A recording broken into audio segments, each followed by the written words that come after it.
Hello everybody and welcome back to my channel. Today we're going to talk about the hotfix that's just landed on the Age of War. So, performance instability. I'm just going to race through these and we'll talk about anything kind of particularly notable, right? They fixed a crash relating to editing a clan emblem. I hadn't seen that personally. Logging for DW log string is now available in shipping config build. Okay, have no idea what that means. Doesn't really bother or affect most of us. Added an optimization for dedicated servers. Okay, cool. Added a memory optimization for Xbox to reduce out-of-memory crashes. That will be big and important for anyone using an Xbox to play the game. Fix an exploit in regards to resources. They obviously won't tell us what that is, but well done, brilliant. Exploit fix is always welcome, right? Especially in PvP. Building and placeable fixes. Okay, Golden Decetto Cat Heroic Treasure now looks the correct size at all levels of detail. So I'm assuming this is because when we actually placed this in our house, the cat looked smaller, if you noticed. The Gilded Harp and Gilded Jade Warhorn treasure can now be stolen. Interesting. I don't know how they couldn't be stolen before. I guess they just couldn't be interacted with or something by somebody else if they're placed. All coin piles can now be stolen. I guess this is just PvP related. Coin piles now require a flat surface and thus can no longer be stacked on top of each other. That's kind of like so you won't be able to make yourself a big old stack of like a pool of coins to dive into now, I suppose. But I don't know. I guess that's good. I guess it means it'll be less spammy, maybe? I don't know. Terranian and Acer half stairs have been updated to connect correctly with other building pieces. Okay, we can try that out a bit at some point. Terranian, Acer and Stormglass half stairs have their icons corrected for left and right variants. Sorcerer skulls can now be placed. Okay, so I guess you can just pop them down because we didn't have a use for them. So now we can use them to decorate, which will be kind of cool. And at least there's a use for them, right? So you could kind of decorate your like thaumaturgy sorcery section if you wanted to. Followers no longer suddenly decay or disappear upon updating the game, save game to Age of War. So I do know that some people had some people disappear, some of the thralls.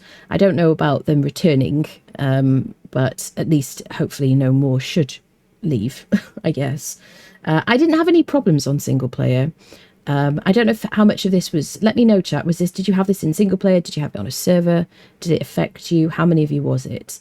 Grey rhinos now have increased health. Okay, cool. And the baseline health modifier for pets in general was raised from 1.2 to 1.6. This is giving all pets a slight increase in health. This is fantastic because the pets are pretty weak compared to when we were doing the pets only challenge on the Age of Sorcery. The pets were pretty decent, especially with well-trained. And we have some panthers outside this very house here on this Age of War, and they get killed by basic panthers. Like we'll have 4 panthers outside our house, and they'll like 2 of them will die to a couple of them, so they're kind of weak, like unleveled. So we'll pop outside and see what health they've got. Heck of a henpecked blacksmith is back where he belongs. I have never heard of this guy. Have you heard of this guy? Anyway, general bug fixes. Claim heroic treasure challenge now completed properly. Also when placed close to the coffers. Maximum radius close to so this is interesting, close to the coffers. Okay, so I guess basically if you were anywhere near the actual maximum radius, the edge of it wasn't placing properly, presumably. Shaman war paint no longer glows in the dark. Okay, someone's going to be disappointed about that. Resetting key binding on a controller no longer works only once per session. Okay, that will be good for console friendos. The select action prompt on menu screens will no longer change based on an unrelated controller setting. Okay, cool. Rebinding or resetting a controller option will no longer move the field selection afterwards. Fix an issue causing some text to sometimes flicker on the controller rebinding screen. Toggle emotes menu controller rebind option is now under the menu category. Stygian and veneer shields are now crafted at the armorer's bench like other shields. Okay, cool. I don't know where we were crafting them everywhere else. Maybe in our like inventories or something. Prying kit no longer reduces a weapon's durability when used to remove the effect of a weapon damage kit. Interesting. Okay. Okay. Prying kit no longer removes oils. Okay. I mean, oils are just on a timer anyway. Cool. Black Heart Blade and Black Heart Hammer are no longer erroneously marked as legendary. I guess they're unique items in that case. And also now have the correct border. Okay, so I assume they have a yellow border, presumably. Repairing Grindstone will no longer reset timers for equipment that have oils applied. Interesting. That would... I'm sad that I missed that exploit, because that's what that sounds like.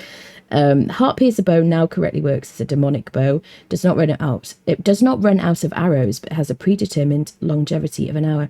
So I'm assuming then the Heart Piercer now is like Minecraft infinity bows, but it only lasts for an hour. That's kind of interesting. So I don't know if maybe we'll have to spawn one in and see how it works. But I'm assuming it means that the bow lasts for an hour, but you have infinite like arrows. Stat coins look dumb. Oh, they floated, did they? Okay, that's good. Cool. Anything that looks kind of better.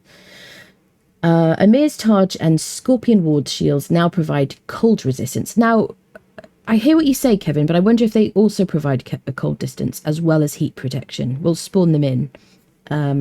Fix an issue where Katana's special attacks would use up too much stamina if performed after the first light or heavy attack. That's going to be big. Tweaked Ancient Pike to correct values. It is not an epic weapon. Okay, cool. So it's just a regular crafted item. Blunted Javelin now does 1 health damage as intended. Oh, good. Instead of a lot more, let's try Blunted Javelins. Void Forge Arrow no longer has a legendary descriptor. Okay, it doesn't say legendary anymore. Okay, cool. And then UI and text fixes. Updated images for Lost Dungeon building set. I'm going to want to look at that. Abyssal armor and weapons now display durability meter instead of perish timer.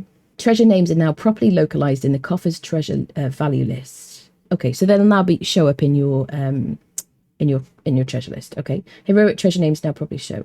Elixir buffs now show the same icons as the elixir to differentiate between them. Yes, I had noticed actually that when you had the buff showing on the health bar, it wasn't necessarily the correct buff. Did anyone else notice that?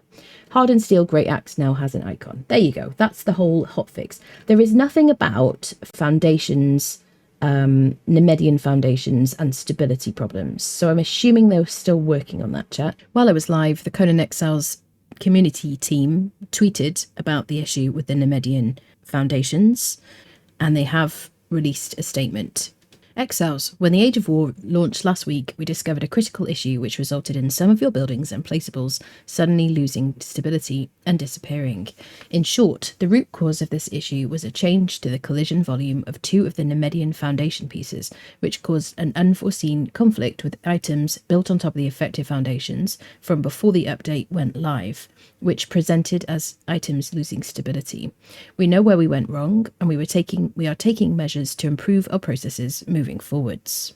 We understand that those affected have lost time and resources invested into their experiences, and we sincerely apologise for any frustration caused by this issue. Beginning the 6th of July through to the 20th of July, they're enabling the following: a challenge XP multiplier ×5, challenge daily reset increased to 20, resource spawn rates doubled on all official servers, and resource harvest rates tripled on PvE official servers. Those challenge XP multipliers will affect anybody trying to level their battle pass, so that'll give you a boost in how quickly you can level it. And those resource spawn rates doubled on all official servers, that's unusual. I don't think I've seen them increase spawn rates very frequently. I know that people who have been relying on the Headhunter event to gather lots of steel and iron and other resources will appreciate a tripling of the harvest rates on PvE official servers. They have stated, while we're unable to restore items lost in this manner, it's our hope that these boosts can alleviate the sting of losing progress and help you build back and grow your coffers in preparation for the battles that await you in the Age of War. Thank you for reading, Exile. Stay safe. So I guess the team are in a difficult situation. Obviously, it's regrettable that the foundations were not stable and items were lost. People have lost a bunch of stuff. Some people have lost thralls. Some people have lost whole buildings because their Nemedian bases were built on these foundations. I've heard some people suggest that the team should roll back the server's rollback progress to before they lost their items. But then anybody who had played on the Age of War would lose any progress they had made, and that's a week of activities. Were you affected by this? What did you lose? And how do you feel about it? Let me know in the comments. You can find me live streaming my full Age of War playthrough over on twitch.tv/AnnaBriella. We have some Twitch drops for this comparison as modelled by my horse Steel here, and this little rock nose figurine that was originally out in the Age of Sorcery. Hope to see you. Thanks for watching.